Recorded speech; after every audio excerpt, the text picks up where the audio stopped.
নিরাপত্তারক্ষী গ্রেপ্তার হয়েছে এবং নিরাপত্তারক্ষীর যে সংস্থায় কাজ করে তার কর্ণধার বলছে যে মন্দির এসে নিয়মিত হুমকি দিত, ভয় দেখাতো, সেই জন্য নিরাপত্তারক্ষী কিছু বলেন। একজন বেসরকারি সংস্থা নিরাপত্তারক্ষী একজন সামান্য কর্মী, তার কি ক্ষমতা আছে এই দুর্দণ্ডপ্রতাপ তৃণমূলের দুষ্কৃতীদের বিরুদ্ধে মুখ খোলা?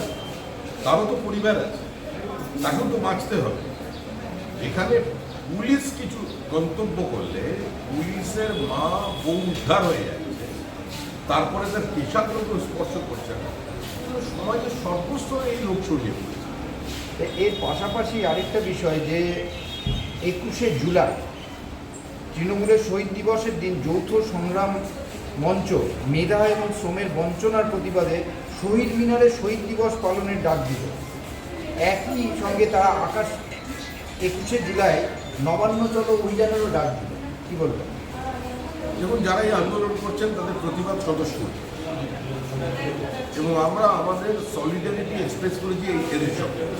কিন্তু আমরা কখনোই চাই না এই প্রতিবাদটা কোনো রাজনীতির রঙে রাঙিয়ে যাবে।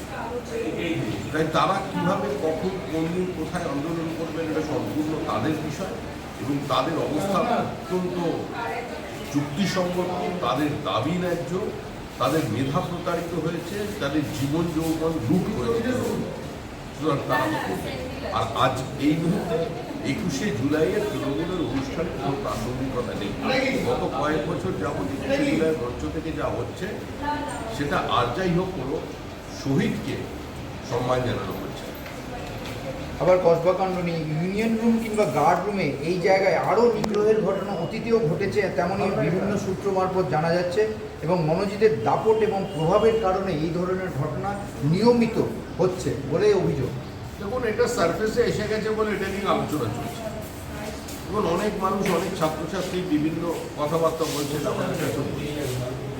এখন বিষয়টা হচ্ছে যে অতীতে যাদবপুরের একটা পরিকল্পিত খুন কিংবা আর্জিকর কাণ্ডর পরেও এই সরকার বিন্দুমাত্র কোনো পরিবর্তন করতে চাই, বা সরকার থেকে কোনো শিক্ষা দেয়, যার জন্য আজকে এই অবস্থা তৈরি হয়েছে। নেমে দেখা যাচ্ছে যে তার সঙ্গে তথ্যের মিল পাওয়া যাচ্ছে। যেমন তিনি যেভাবে তাকে নিগ্রহ করা হয়েছিল ইউনিয়ন রুম থেকে ওয়াশরুম, গার্ড রুম, সেগুলো সিসিটিভিতে পাওয়া যাচ্ছে। তাকে নির্যাতনের সময় একটা ভিডিও তুলে ব্ল্যাকমেল করা হয়েছে, সেই ভিডিওরও অস্তিত্ব পাওয়া গেছে। মেডিকেল পরীক্ষাও ছাত্রীর বিভিন্ন যে অভিযোগ সেগুলো মিলে যাচ্ছে। দেখুন, এটা যে অপরাধ এটা প্রতিষ্ঠিত। এখন তৃণমূল কংগ্রেস নিজেদের দায় এড়াতে পারে। ধর্ষণ একটা সামাজিক ব্যাধি, নারী নিগ্রহ এটাও একটা সামাজিক ব্যাধি। কিন্তু আজকে রাজ্যে যেহেতু কোনো প্রশাসন বা পুলিশ বলে কোনো কিছু অবশিষ্ট নেই, সেজন্য এ ধরনের অপরাধ মনস্ক মানুষরা ভয়মুক্ত হয়। এবং যেখানে স্বয়ং তৃণমূল কংগ্রেসের এই নেতা, যার গভর্নিং বডির বিশেষ সুপারিশে অস্থায়ী কর্মী হিসেবে নিয়োগ হয়েছে, সে যখন এই কাজ করছে এবং তার সঙ্গে যারা আছে তারাও তৃণমূলের ছাত্র পরিষদ মনে করে প্রতিষ্ঠিত এবং পরিচিত, আর কি সরকারটার কোনো প্রয়োজন আছে? গতকাল সুকান্ত মজুমদার কালীগঞ্জের নিহত তামান্নার বাড়ি গিয়েছিলেন, আজকে মোহাম্মদ সেলিম গিয়েছেন, সিপিএম সমর্থক পরিবার।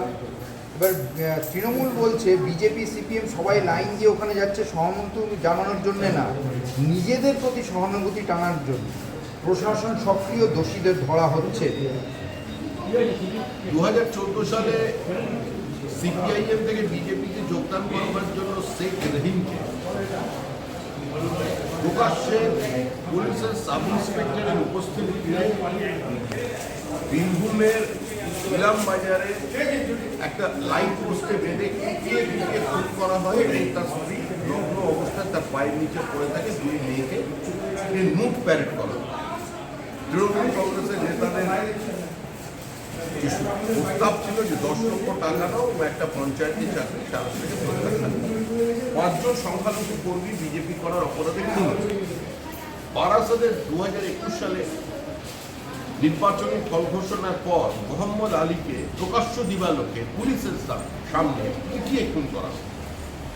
সুতরাং সংখ্যালঘুদের ওপর অত্যাচার চলেছে, এবং সংখ্যালঘু সবচেয়ে বেশি মারা যাচ্ছে গত 3 বছরের হিসাব যদি দেখে। এবং সিপিআইএম কিসের জন্য যাচ্ছে সেটা তো বিজেপি বলতে পারবে না। তাদের পরিবারের লোক মারা গেছে, বিজেপি কোনো মৃতদেহ নিয়ে রাজনীতি করে না। যেদিন সিপিআইএমের দম্পতিকে জীবন্ত পুড়িয়ে মারা হয়েছিল সেদিনও কিন্তু একমাত্র রাজনৈতিক দল প্রথম রাস্তায় নেমে বিরোধ করেছিল সিপিএমের আগে, তার নাম বিজেপি। এবং যারা মারা যাচ্ছে তারা প্রান্তিক মানুষ, দরিদ্র মানুষ, গ্রামের মানুষ, অসহায় সাধারণ মানুষ। তাদের আপনি সিপিআইএম, বিজেপি কিংবা তৃণমূলের রঙে রাঙিয়ে দিতে পারেন। প্রশ্নটা হলো এটাই, মানুষ মারা যাচ্ছে, খুন করা হচ্ছে। শুধু প্রার্থী এবং চাকরিরা তাদেরও একটা বড় অংশ এই যে 21শে জুলাই যে আন্দোলন করছে আমাদের ইয়ে থেকে সংগ্রামী যৌথ মঞ্চ, যে তাতে যোগ দিচ্ছেন, তা কি বলবেন? যে সংগ্রামী যৌথ মঞ্চ 21শে জুলাই যে শহীদ দিবসের ডাক দিয়েছে, তারাও ওই ডিএ না দেওয়া ইত্যাদি, তাদের বক্তব্য হচ্ছে এটা চাকরিহারা যারা যোগ্য অযোগ্য। এই মুহূর্তে পশ্চিমবঙ্গের রাজনীতি, পশ্চিমবঙ্গের আর্থসামাজিক ব্যবস্থা, গোটা সমাজ আজকে আর কোনো রাজনৈতিক দলের নিয়ন্ত্রণে নেই। মানুষ একটা বাইনারি সেট করে দিচ্ছে, তৃণমূলকে কে হারাবে, এবং তৃণমূলকে হারাবে মানুষ। এই স্বতঃস্ফূর্ত প্রতিবাদকে কোনো রাজনৈতিক দল নিয়ন্ত্রণ করতে পারবে না, বা রাজনীতির রং লাগিয়ে দিলেও লক্ষ্য থেকে কাউকে বিচ্যুত করতে পারবে না। মানুষ স্থির করে যে পশ্চিমবঙ্গের তারা তৃণমূলকে বিসর্জন দেবে।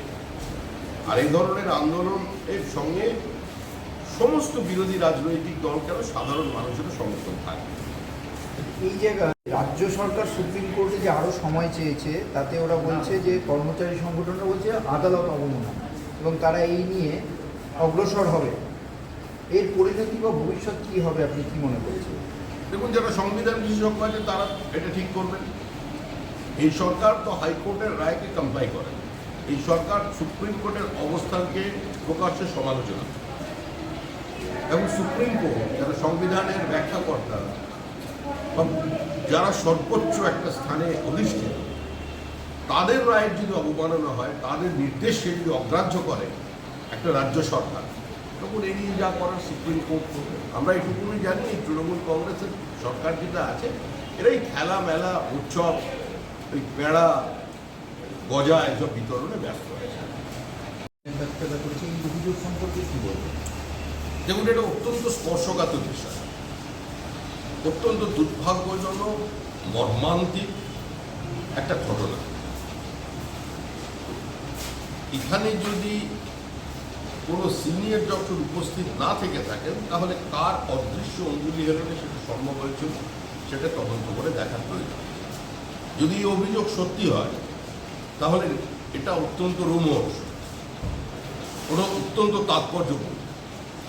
এই গণধর্ষণটাকেও এই সম্মতিতে সহবাস বলে শেষ পর্যন্ত চালিয়ে দেওয়া হবে কিনা, স্বাভাবিকভাবেই সেটা নিয়ে প্রশ্ন উঠবে। আপনার সঙ্গে পশ্চিম মেদিনীপুরে যুব মোর্চার সম্পাদক রয়েছে সোমনাথ সাউ। উড়িষ্যার জলেশ্বরে তিনি দোকানে চুরি করতে গিয়ে ধরা পড়েছে। আমার জানা নেই, এরকম কোনো ছবির সম্পর্কেও জানা নেই। আপনি যার নাম বলছেন তাকেও আমি চিনি না। রাজনৈতিক নেতার সঙ্গে তো অনেকের ছবি, সুকান্ত মজুমদারের সঙ্গে তো মাধুরী দীক্ষিতের ছবি আছে, তাহলে কি সুকান্ত মজুমদার ওই 1, 2, 3, 4, 5, 6 বলে লিখেছে বলবে? সিসিটিভি ফুটেজ আছে, সেখানে দেখা যাচ্ছে সত্যি সত্যি ধরা পড়েছে। এই ওই যে ব্যক্তি ধরা পড়েছে, ছবি তো থাকবে। রাজনৈতিক সুকান্ত মজুমদারকে দেখিয়ে কটাক্ষ করছে তিনি। রাজনৈতিক ব্যক্তিত্বদের সঙ্গে সময় বিভিন্ন মানুষের ছবি থাকে। এখন যদি এই ছবির সঙ্গে তারা ওই কসবার ওই ছেলেটির ছবিকে এক করে দেখাতে চায় বা সেদিকে ইঙ্গিত দেয়, তাহলে তো স্বাভাবিক সুস্থ মানুষ তো এটা উন্মাদের প্রলাপ করে।